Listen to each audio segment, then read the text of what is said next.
meta is what the tool. Meta is a tool to challenge and to retrieve deep information. But when I'm giving it back, I'm being ambiguous on purpose. And I'm being vague on purpose. Because you're going to have to go, well, who's everybody? And then you're going to find your examples in your life that you've heard of people that have gone through change and have come out all right. But the whole statement that adversity at the end of it, when you look back in hindsight, is not so bad, is a value statement that, according to who? Who said that? So you can find your own value statements and use them for whatever situation is relevant. Clear? It's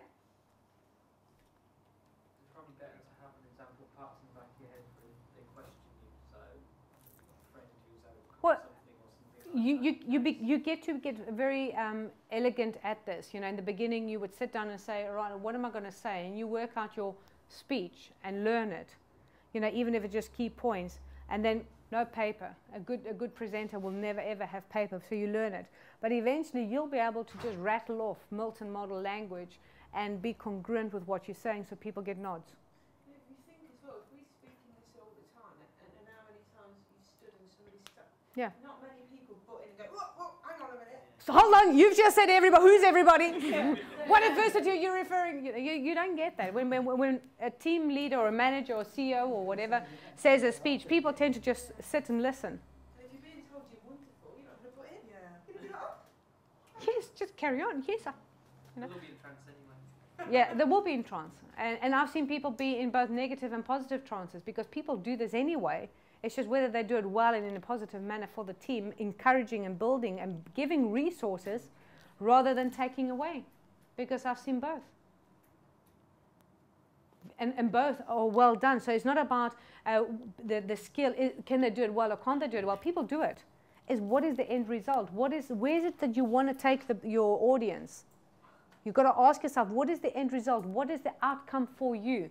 Do you want to scare the hell out of them and make them fearful and stressed? Or do you want to make them feel that they're in a supportive environment, that the change is going to happen, but it'll be okay because we've made lots of changes? I mean, you look at any company. It has to evolve. Technology is changing all the time. If companies don't evolve and maintain and keep up with the changes in the world, they're going to be left behind and become obsolete anyway. So every company that is long-standing and long-going has to adapt and develop. So it's not the first time people go through change. People go through change all the time. It's happened time and time and time again. The trouble with this Milton model is I could just picture myself having my review, and this has happened, and someone saying, oh, you've done that marvellously, that was fantastic.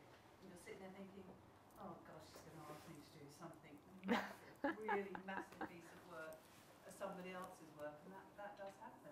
So then you need to, okay, but this time right, as you're waiting for it, you've got your meta model skills. So when they ask you for that piece of work, you can meta model that. And remember, like I said yesterday, things like, so when do you want me to do this? Or how specifically do you want me to do this?